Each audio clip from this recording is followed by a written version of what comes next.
Bonjour Clément. Bonjour Julie. Bonjour à tous. Et bonjour à toutes. Et bienvenue pour un nouveau podcast de notre série Regard sur le couple. Le 4e podcast de cette série, des Voix de l'Esprit. Et aujourd'hui, il concerne l'infidélité. Ou la fidélité, mais là en l'occurrence, dans notre titre, c'est Où commence l'infidélité? Bonne question Clément, n'est-ce pas? Oui. À laquelle nous allons tenter de répondre selon nos regards en quelques minutes pour nos auditeurs.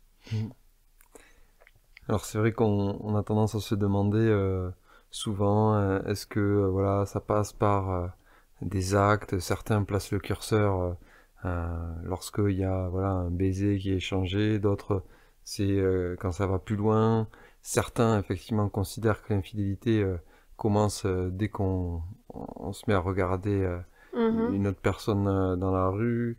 Donc on a voulu savoir si effectivement ça passait vraiment par ça. Par des actes en fait. Voilà, par des actes. Ou si c'était plutôt, en fait, toujours dans ce principe de le ramener à soi et de mettre beaucoup de conscience, est-ce que, en définitive, on n'est pas infidèle envers son partenaire ou sa partenaire dès lors qu'on l'est envers soi-même? C'est-à-dire qu'on ne s'admet pas, qu'on n'est peut-être pas dans la bonne relation, qu'on ne s'admet pas qu'on n'est pas épanoui dans cette relation, ou qu'on ne s'admet pas finalement qu'on est en relation aussi avec l'autre pour combler des besoins, des manques, dans une posture aussi peut-être d'aidant, parfois même de sauveur, c'est-à-dire qu'on se place au-dessus de l'autre, qu'on a tendance des fois à porter ou à supporter, et que ce qui fait que comme c'est déséquilibré, décentré, etc., mais ça, toute la vie effectivement nous pousse à regarder ailleurs, parce que chacun sait que dès lors qu'on est pleinement en communion, en parfaite harmonie dans son couple, nul besoin de finalement commencer à regarder tout ce qui se passe autour et potentiellement de saisir les ouvertures qui pourraient se présenter. Alors ça peut être aussi de s'admettre qu'on peut être en couple pour combler des manques, notamment le besoin de ne pas être seul ou le manque de sécurité. Bien sûr. Financière des fois. Oui, ça peut être financier, mais ça peut être la sécurité tout simplement intérieure, c'est-à-dire le besoin d'être en compagnie de quelqu'un. Oui. Sur le plan affectif, le besoin de se sentir aimé, de se sentir regardé, et ce qui fait qu'on est entre guillemets en couple pour les mauvaises raisons, si on veut parler plus vulgairement, même si c'est pas aussi simple que ça, mais ça va aussi là quoi, de s'interroger sur véritablement intérieurement ce qui fait qu'on est en couple. On a fait un podcast sur pourquoi se mettre en couple, et donc ça reprend en fait, ça rejoint ce questionnement à avoir dans ces moments justement dont on parle, où il pourrait y avoir un espace en soi qui du coup se rend infidèle en fait à son partenaire. Oui, et il y a aussi toute la parade en fait qui consiste à, lorsqu'on démarre une relation, à être dans ce rapport justement de jeu, de séduction, où on revêt un personnage, et ce personnage, évidemment, on est incapable de tenir ce rôle ad vitam aeternam, parce que c'est pas comme les acteurs qui, le temps du tournage, mettent le costume de tel ou tel personnage qu'ils doivent incarner. Là, il faut qu'on tienne sur la durée, et comme on dit, chasser le naturel, il revient au galop. Et alors, dans ce processus justement où on s'est mis en couple à partir des artifices de la séduction, eh bien il y a une part de soi qui va se retrouver en manque à un moment donné. Parce que si on rentre dans ce qu'on appelle la monotonie du quotidien, à un moment donné, on a aussi ces impulsions d'infidélité vers l'extérieur du couple, parce que justement on a envie de ressentir un peu cette adrénaline, l'émulation de ce principe séductif, de séduction qu'on peut avoir avec les uns les unes et les autres. Donc c'est aussi savoir reconnaître d'où part notre envie de se mettre en couple, et aussi ce à quoi quelque part nous sommes attachés ou accoutumés, voire addicts, comme rapport à l'autre, c'est-à-dire comme interaction avec autrui.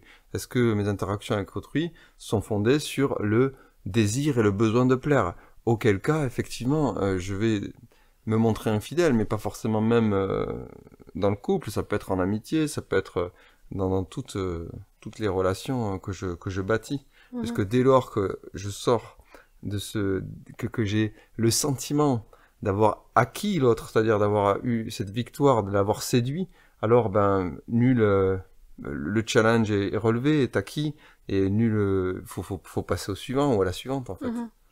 Et alors ces pensées qu'on peut avoir, ou cet esprit de séduction qu'on peut parfois avoir de façon impulsive aussi, hein, et qui peuvent être fugaces, ou plus ou moins fugaces en fait, hein, Oui. ou est-ce que ce sont des pensées qui, dans un souci de transparence, je dirais, dans le couple, peuvent être partagées justement dans un esprit de ne pas entretenir en fait cette forme d'infidélité qui ne passe pas par l'acte justement, mais qui passe plutôt par la pensée ou par la pulsion ou par le ressenti, quoi. Oui, ça peut être effectivement partagé de manière à ce que voilà, il y ait une clarté, une honnêteté, etc. Mais j'ai envie de dire, si on est avec une partenaire qu'on a séduite, c'est-à-dire qu'elle a ou il a une propension à se laisser séduire, à se laisser fasciner, à se laisser enrôler. Et donc, c'est plus que simplement partager celui qui est dans le principe séduction, l'autre aussi a à reconnaître son besoin d'être séduit. Donc il faut pas oublier que c'est un jeu et qu'il n'y a pas un coupable, c'est-à-dire le séducteur, et une victime, le séduit ou la séduite. Donc là, c'est très important de pouvoir comprendre que tromper ou être trompé, c'est exactement pareil. Alors en apparence non, hein, parce que dans nos sociétés, lorsqu'on est trompé, voilà, c'est toujours comment dire, on est étiqueté comme étant la victime, ou en tout cas... Oui, on cherche toujours la victime et le bourreau, quoi. On cherche toujours la victime et le bourreau. C'est très duel. C'est très duel, mais on a été trompé parce que on a cédé aux artifices du séducteur qui, une fois que, ben voilà, il nous a, on va dire, pris au piège de la séduction, il va passer à une proie suivante. Si tant est qu'on peut parler de proie, en tout cas, il va passer à un partenaire ou une partenaire suivante. Et là, l'intérêt, c'est de se questionner aussi soi sur qu'est-ce qui fait que j'ai besoin d'être comme ça, d'une certaine manière, séduit ou séduite. Qu'est-ce qui fait que j'ai besoin d'être valorisé? C'est un peu l'histoire du corbeau et du renard, en fait, de la fable de La Fontaine, tout simplement. Ce que je voulais évoquer aussi, c'était qu'aujourd'hui, la fidélité a été posée comme une valeur fondamentale dans le couple pendant des siècles et des siècles, et même nos parents ne divorçaient pas, c'était foncièrement interdit, ça se faisait pas parce que c'était pas dans la culture. Oui, c'était puni, hein, en tout cas dans notre culture judéo-chrétienne, l'infidélité en tout cas des femmes, oui. Moins des hommes. Moins des hommes. Et aujourd'hui, on assiste justement à une ouverture des couples, donc on en a déjà parlé, hein, avec le polyamour, les couples dits ouverts, etc., potentiellement même le libertinage. Et ça aussi, c'est à questionner, parce que d'une certaine manière, la fidélité, là, on la repousse, on dit que c'est pas important, que ça n'a plus de valeur, que c'est pas essentiel. Et là, c'est pareil, c'est-à-dire que, encore une fois, d'un concept mental, on veut absolument acquérir une liberté au nom simplement d'une formule, d'un schéma, d'un modèle de couple qui serait en fait dit libre, et du coup dans lequel en fait on n'a ni à s'engager, ni à rendre de compte, tout ça. Et selon moi, c'est le contre-pied à tout cet enfermement, en fait, toutes ces interdictions d'infidélité qu'on a posées pendant des décennies et des décennies. Des siècles, tu peux dire. Ouais, des siècles. Ouais, des siècles et des siècles. Et ça répond, voilà, à ce besoin de rééquilibrage qui, finalement, encore une fois, le grand absent de tout ça, c'est l'amour. C'est-à-dire que dans cet amour véritable qu'on peut partager avec l'autre, qui, évidemment, est un amour plein et engagé, la fidélité va de soi. Elle découle, en fait. Elle n'est pas ni imposée parce que il faudrait être fidèle et que c'est comme ça et que si on est infidèle c'est mal et que c'est bannissable, c'est bannissable, c'est condamnable et tout. Mhm. Et donc avec tous les jeux qui consistent à rassurer l'autre, finalement à acheter une forme de confiance, voire à la justifier sans cesse. On voit bien, il y a des couples, l'homme ou la femme est toujours en train de se justifier Ouais, en faisant des cadeaux, en faisant des cadeaux ou... des petites attentions, des choses comme ça. Ce qui ne veut pas dire qu'il faut pas en avoir, hein. Oui. Mais ça dépend de quel espace ça part, encore une fois, quoi. Si Voilà. c'est pour justifier ou rassurer, comme tu dis. Rassurer l'autre, ouais. ce qu'on appelle les preuves d'amour, les preuves que la personne peut avoir confiance. D'ailleurs, on le voit, hein, plus il y a de preuves, des fois, quand il y a justement cette peur toujours de la tromperie. De la tromperie, de sembler infidèle ou de passer pour infidèle et qu'il y a ce redoublement d'efforts pour justifier, on s'achète. Et ben, ça fait grandir le doute chez l'autre, oui, en fait. Parce que c'est faux. C'est faux, et donc en plus l'autre s'attend toujours à plus, hein, d'une certaine manière, oui. Et quand il n'y a pas, là tout de suite ça peut passer pour un manquement et donc quelque chose de grave qui est en train de se passer. Oui. Parce que la peur n'est pas comblée d'une certaine manière. L'espace de manque, l'espace de peur, l'espace en doute, lui, il reste là parce qu'il reçoit pas le baume apaisant qui est censé voilà, faire que la personne ressent moins. Et à contrario, on voit bien que même dans des couples dits ouverts, etc., ça n'empêche pas qu'effectivement, lorsqu'il y a séparation, lorsqu'il y a arrêt de la relation, ou lorsqu'il y a des fois tromperie, mais qu'elle se passe pas selon le code déontologique qui avait été plus ou moins instauré, fixé, eh bien, il y a déception, il y a malaise, il y a rupture, il y a tout autant, en fait,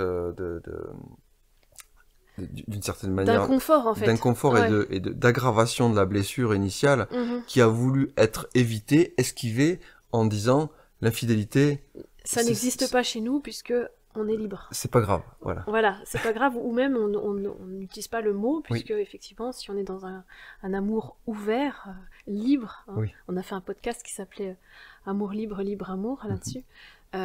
Du coup, on n'a plus ce mot dans notre vocabulaire, et en réalité, ça n'enlève rien à la blessure, comme tu dis. Donc voilà, l'infidélité, elle découle avant tout de la déconnexion avec ses propres envies, et d'avec aussi cette incohérence... Sa propre vérité, en fait. Sa propre vérité. Une incohérence entre la manière dont je me ressens et dont je me comporte avec l'autre dans mon couple. Oui, en conséquence de ce que je ressens, en fait. En conséquence de ce que je ressens. Et de ce que je me donne comme place, du choix que je fais aussi, d'être moi-même ou non, en fait. Exactement, c'est cette fidélité par rapport à être soi. Et cette trahison intérieure se traduit ensuite dans les actes. Dans les actes, dans la relation. Les pensées, les relations. Merci Clément. Merci Julie. Merci à tous. Merci à toutes. De nous avoir écoutés. Et à bientôt pour de prochains podcasts. À bientôt. Au revoir.